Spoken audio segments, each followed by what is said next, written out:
Hello. അപ്പോൾ ഇന്നത്തെ ഉച്ചയൂണിനുള്ള കാര്യങ്ങൾ നോക്കാം. അരി അടുപ്പിലിടാൻ വേണ്ടി കലത്തിൽ വെള്ളമൊക്കെ എടുത്ത് വച്ചിട്ടുണ്ട്. ഇനി വിറകടുപ്പ് കത്തിക്കണം. അതിന് വേണ്ടി നമുക്ക് പോകാം. വിറകടുപ്പിലെ വിറകെല്ലാം സെറ്റ് ചെയ്ത് വെക്കണം. അതിനുശേഷം നമുക്ക് കത്തിച്ചതിന് ശേഷം നമ്മുടെ കലം കൊണ്ടുവന്ന് വയ്ക്കാം. ഇന്ന് നമ്മൾ വയ്ക്കാൻ പോകുന്ന വെറൈറ്റി ആയിട്ടുള്ള ഒരു ഐറ്റം എന്ന് പറയുന്നത് സോയ കൊണ്ടുള്ള ഒരു കറിയാണ്. അതെന്താണെന്നല്ലേ, എല്ലാവരും ഇത് മസ്റ്റായിട്ട് ട്രൈ ചെയ്ത് നോക്കണം. അപ്പോൾ ഞാൻ ഒരു പാത്രത്തിൽ ചൂടുവെള്ളം വെച്ചിട്ടുണ്ട്. അതിലേക്ക് നമുക്ക് ഈ സോയ ഇട്ട് കൊടുക്കാം. എന്നിട്ട് അല്പം ഉപ്പും കൂടെ ചേർത്തൊന്ന് നല്ലതുപോലെ മിക്സ് ചെയ്യാം. നമ്മൾ സാധാരണ സോയ വെച്ച് സോയ കറി ഉള്ളിയും ഉരുളക്കിഴങ്ങൊക്കെ ഇട്ടല്ലേ കറി വയ്ക്കുന്നത്. പക്ഷേ ഇത് എന്താ പറയുക, നമ്മുടെ ചിക്കൻ തോരൻ പോലെ ഇരിക്കും. അത്രയ്ക്ക് ടേസ്റ്റാണ് കേട്ടോ. എല്ലാവരും ഇതൊന്ന് ട്രൈ ചെയ്ത് നോക്കണം. അപ്പോൾ നമ്മുടെ അരി എടുത്ത് വെച്ചിട്ടുണ്ട്. ഇതിനി നമുക്ക് അടുപ്പിലേക്ക് ഇടാൻ. വെള്ളം നല്ലതുപോലെ തിള വന്നിട്ടുണ്ട്. അരി ഇതിലേക്കിട്ടു. ഒന്ന് മിക്സ് ചെയ്തതിന് ശേഷം നമുക്ക് അടച്ച് വയ്ക്കാം. ഇനി നമുക്ക് സോയ കഴുകി, ഇതെല്ലാം ഞാൻ പച്ചവെള്ളം ഒഴിച്ച് കഴുകി പിഴിഞ്ഞെടുത്തതാണ് കേട്ടോ. ഇനി നമുക്കിത് ചോപ്പറിൽ വെച്ചൊന്ന് ചോപ്പ് ചെയ്തെടുക്കണം. ആദ്യം ഉള്ളിയും ഇഞ്ചിയും വെളുത്തുള്ളിയും പച്ചമുളകും കൂടെ ഒന്ന് ചോപ്പ് ചെയ്തെടുക്കാം.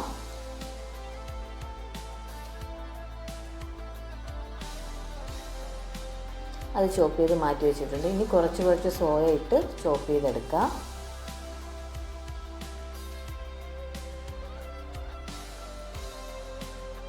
സോയയും ചോപ്പ് ചെയ്തെടുത്തിട്ടുണ്ട്. ഇനി നമുക്ക് ഇതിനുള്ള ബാക്കി തേങ്ങയെല്ലാം തിരികെ വയ്ക്കാം. തേങ്ങയെല്ലാം തിരികെ വെച്ചിട്ടുണ്ട്. അരി വടിച്ചു, അരി വെന്തു. ഇനി അടുത്ത് നമുക്ക് സോയ കറി വയ്ക്കാൻ വേണ്ടി ഒരു ചട്ടി അടുപ്പിലേക്ക് വെച്ചു. ചട്ടി ചൂടായതിന് ശേഷം അതിലേക്ക് ഓയിലൊഴിച്ചു. കടുകിട്ടു. കടു നല്ല പൊട്ടിയതിന് ശേഷം നമുക്കതിലേക്ക് കറിവേപ്പില ഇട്ട് കൊടുക്കാം.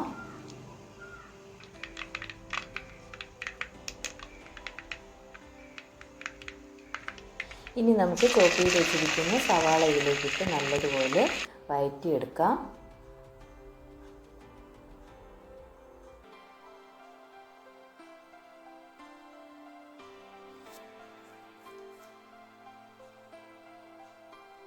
സവാളയിൽ അല്പം ഉപ്പ് ചേർക്കാം നമുക്ക്. എന്നിട്ട് നല്ലതുപോലെ മിക്സ് ചെയ്യാം.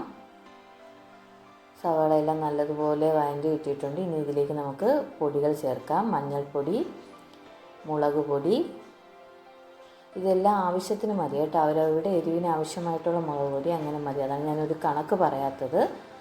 നല്ലതുപോലെ ഒന്ന് മിക്സ് ചെയ്യുക. ഈ മുളക് പൊടിയുടെ പച്ചമണം എല്ലാം മാറിയതിന് ശേഷം നമുക്കിതിലേക്ക് ചോപ്പ് ചെയ്ത് വെച്ചിരിക്കുന്ന സോയ കൂടി ഇട്ട് കൊടുക്കാം.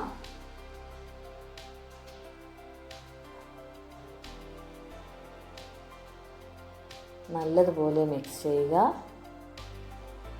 ഈ സമയത്ത് ഉപ്പ് നോക്കിയിട്ട് ഉപ്പില്ലെങ്കിൽ ഉപ്പ് ആഡ് ചെയ്യാം കേട്ടോ.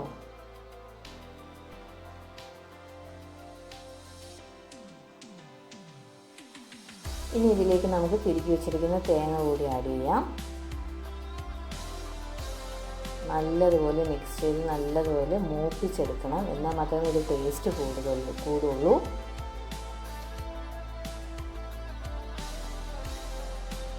അങ്ങനെ നമ്മുടെ വെറൈറ്റി ആയിട്ടുള്ള സോയ റെഡി ആയിട്ടുണ്ട്. അവസാനം ഇതിലേക്ക് നമുക്ക് മസാലയും കൂടി ഇട്ട് കൊടുക്കണം. എന്നിട്ട് നല്ലതുപോലെ മിക്സ് ചെയ്യണം. മസാല ആവശ്യത്തിന് മതി കേട്ടോ. അങ്ങനെ നമ്മുടെ സ്വാദിഷ്ടമായ സോയ റെഡി ആയിട്ടുണ്ട്. കണ്ടോ, നല്ല ചിക്കൻ തോരൻ പോലെ ഇരിക്കും. എല്ലാവരും ഇതൊന്ന് ട്രൈ ചെയ്ത് നോക്കണം. ഇനി നമുക്ക് ചോറ് വിളമ്പാം. അതിലേക്കൊരു പാത്രം ഞാൻ എടുത്തിട്ടുണ്ട്. അതിൽ ആദ്യം ചോറിട്ടു. അതിനുശേഷം കേബേജ് തോരൻ വെച്ചു. ചിക്കൻ ഫ്രൈ ആണ് കേട്ടോ. പിന്നെ നമ്മുടെ വെറൈറ്റി ആയിട്ടുള്ള സോയ തോരൻ. പിന്നെ ഇന്നലത്തെ മീൻകറി വറ്റിച്ചത്.